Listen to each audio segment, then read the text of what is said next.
এর জন্য এই বিষয়টা ফার্স্ট টাইম ছিল। আর আপনারা হয়তো জানেন ফার্স্ট ম্যাচে সাকিব ভাই এসেছিল। পরে কিছুটা মন খারাপ করে চলে গিয়েছে। তো এই যে ফার্স্ট ১-২টা ম্যাচ, ৩টা ম্যাচ আমরা যেই মানে আশাবাদী ছিলাম প্রতিটা ম্যাচেই ফাইট করে জেতার। আমরা যেরকম চ্যাম্পিয়ন টিম রেডি করেছিলাম সেই পরিমাণ আসলে এফোর্টটা হয়তো প্রকাশিত হয়নি। বিহাইন্ড দ্য সিন আমাদের প্লেয়াররা যথেষ্ট কষ্ট করেছে, ইভেন আমাদের কোচিং প্যানেলও অনেক এফোর্ট দিয়েছে, কিন্তু আলটিমেটলি আমরা রেজাল্টটা এখনও দেখিনি। সে কারণে কিছুটা মন খারাপ আছে, বাট এক্সপেক্ট করি আমাদের টিমে যেহেতু সব ভালো ভালো প্লেয়াররা আছেন, আমরা খুব দ্রুতই কামব্যাক করতে পারবো।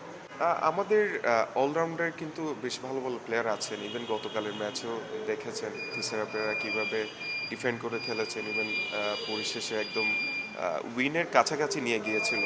তো সেই ক্ষেত্রে কিছুটা হয়তো দুর্বলতা আছে, যেটা আমরা আরও কিছু প্লেয়ার আনার প্ল্যান করছি।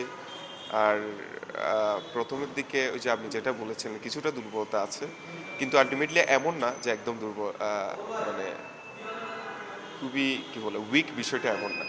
না, বাইরের প্লেয়ার বলতে আপনারা তো জানেন জেসন রয় খুবই দ্রুতই আসবে। আর আজকেও আমরা নিউজ পেয়েছি সাইমা ইনজুর্ড হয়ে গিয়েছে।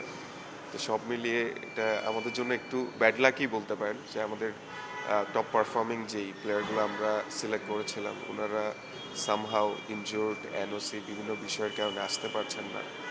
তো আমরা এই যে মিডল অর্ডারে কিংবা স্পিনের জন্য লোকাল লোকাল ফরেনার দোনোজনের দুই জায়গা থেকেই দু একজন ভালো প্লেয়ার আনার জন্য চেষ্টা করছি।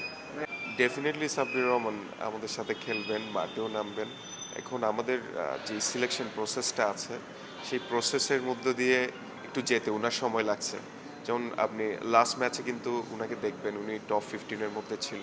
তো খুব দ্রুতই উনি টপ 11-এ চলে যাবেন আশাবাদী। এক্স্যাক্টলি, উনার ক্যাপাবিলিটি আছে বলে উনাকে নিয়েছি, আর আমরা আশাবাদী উনি খুবই ভালো পারফর্ম করবে। এটা হয়তো সবার চোখের সামনে আসছে না, কিন্তু ওনারা অনবরত ওদেরকে মেন্টালি আপনার এন্টারটেইন করার চেষ্টা করছে, রিল্যাক্সেশনের জন্য ওনারা কাজ করছে। তো আর যারা প্লেয়াররা আছেন সবাই প্রফেশনাল প্লেয়ার, জাস্ট একটু ক্লিক করছে না। আর বলতে পারেন সব সেলিব্রিটি হওয়ার কারণে একটু কোঅর্ডিনেশনে আমার কাছে মনে হচ্ছে কোঅর্ডিনেশনটা একটু টাইম লাগছে।